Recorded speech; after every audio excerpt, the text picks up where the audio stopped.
Hey guys, this video is my life after Tirzepatide 5-month update. I've been off my GLP-1 medication for 5 months. I lost 34 pounds in 6 months on the GLP-1 compound Tirzepatide. I used the telehealth JoinFridays. And again this month, I am successfully maintaining. This month was a little crazy.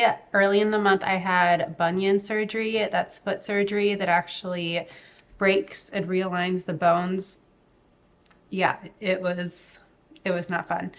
But because of that, I wasn't able to do really any sort of cardio exercise. I did figure out a way to still be active, which I will talk about.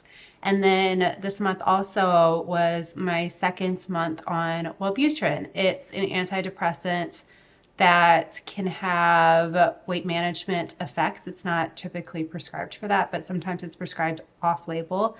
And it can help with some appetite suppression and to help you get moving a little more.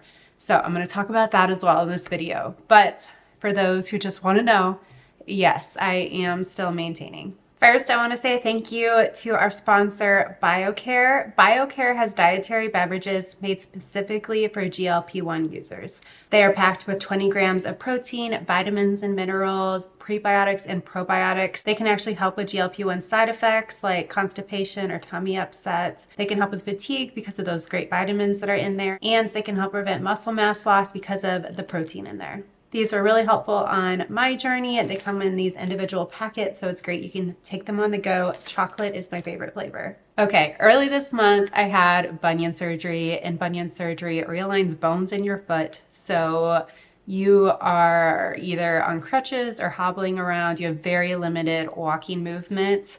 And I was so nervous about getting this procedure done. For a lot of reasons, the pain, of course, but also just like weight management. I worked so hard to get into shape, and I was like, how is this going to go if I can't be active? So I decided to get the surgery because for years I've had pain in my foot. I had really good insurance, and I was just like, you know what, I'm just gonna get her done. But the lack of movement was something I was worried about. So I talked to my doctor, and I really love Pilates, mat Pilates. And I said, you know, if, once I'm off the pain meds and I'm doing well, can I do mat Pilates and just, modify it when necessary? And he said yes. So I actually did mat Pilates 5 days a week, and that is different. The exercise routine I'd previously been doing, I was doing Pilates once or twice a week, but also weightlifting once a week, and definitely cardio most days. So this was different, but good. I mean, strength training and low resistance strength training is so good for you, and I feel like my core is in really good shape. And I was able to still be active. And I think that that was also so good just for my mental health, being stuck inside. I know I probably could have gone to the gym and still like bench pressed or something, but I just kind of wasn't comfortable. I was in a surgical shoe. And those first few weeks, I just had pretty limited walking. So I kind of just had to find a way to be active at home. And so mat Pilates is it. And then just the past week or so, I've done 2 hot yogas at my gym. And I have had to modify a little bit. The first class, I still had my surgical shoe on even. And a surgical shoe isn't like a big boot that covers everything, but it does keep your foot like in the right position, which is good. But I was able to get a decent class out of it. And then that second class, I just modified a couple of times where needed. So Pilates and yoga is where I'm currently still being active. I'm not doing much cardio, but I think that's okay. I think the fact that I'm moving my body is still being really good for me. And, I've learned from this journey that strength training is really where you improve your metabolism. Cardio is great for you, of course, but strength training is good for that metabolism. So I'm definitely still doing that through the Pilates, and then the yoga. The yoga definitely has some cardio in it because we do a lot of flow, and I was doing like one-footed flow. So if you know what that means, I was doing like one-footed downward dog and then plank, and then, So yoga has a little bit of cardio for me. By far, my favorite home videos that I would do is I love Move with Nicole Pilates on YouTube or Move with Nicole Yoga on YouTube. Usually there's just an ad in the beginning, and then you can just in your living room do an absolutely fabulous class, and You can pick like different times. Like I'm like, okay, I want to do a 20-minute class. I want to do a 30-minute class. Like that's all on there, which I love. This month was my second month on Wellbutrin. The biggest reason I got on Wellbutrin was for chronic fatigue. I've had somewhat debilitating chronic fatigue my entire adult life. And I had recently researched Wellbutrin and looked into it, talked to my doctor, my primary care doctor, and I got on it. Wellbutrin is an antidepressant that stimulates dopamine in your brain, and it can really help with chronic fatigue, with depression, lack of motivation, ADD. It can also act as an appetite suppressant. So this is my second month on it. I have responded fabulously to Wellbutrin. It's really, really helps my chronic fatigue, depression, ADD. I'm so much more motivated, definitely moving around more when I can now that I can on my foot. And I do feel like it helps with my appetite.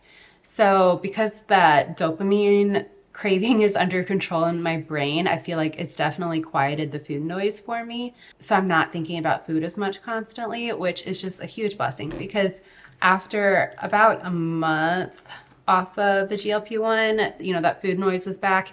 And it was uncomfortable, especially like the week before my period. I would just be like thinking about food all the time, and I did not like that.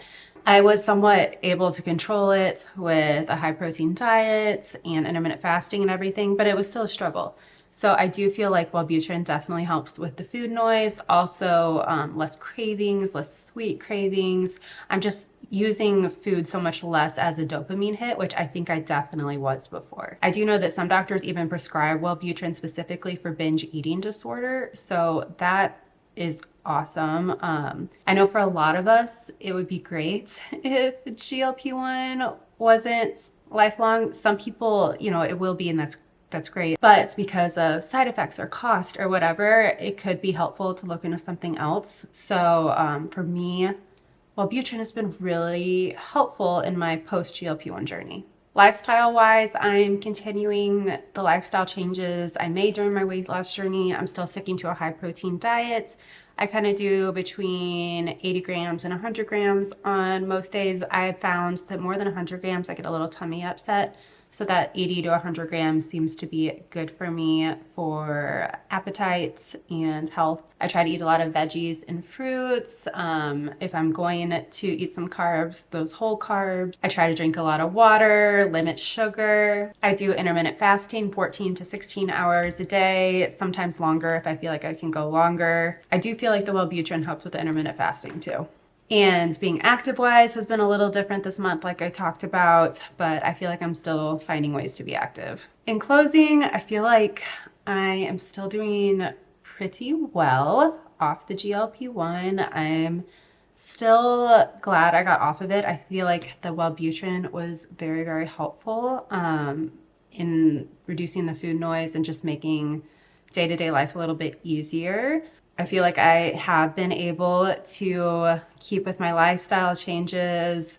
I had that bunion surgery, which I was so worried about would totally throw me off, but I seem to be doing all right. And so as soon as I'm able, I hope to get back to doing some weightlifting at the gym and some cardio. But I'm glad that Pilates has worked out, and I want to do a little more hot yoga because that's kind of fun, especially like in the winter. Since I have been maintaining so well, unless something crazy happens, I think that will be it for the Life After Tirzepatide series. I think I'll still do some Q&As on this channel here and there because people always have tons of questions about my time on a GLP-1, on off the GLP-1. So I'll definitely do some Q&As if you want to hit me up on Instagram. Sometimes I ask for questions on Instagram, or you can just leave them in the comments. I might just reply to it if I feel like I want to tell you the answer right away, but I might still add that to the Q&A. Please give this video a thumbs up if you found it helpful. Remember to subscribe if you have not already, and I will see you in my next video.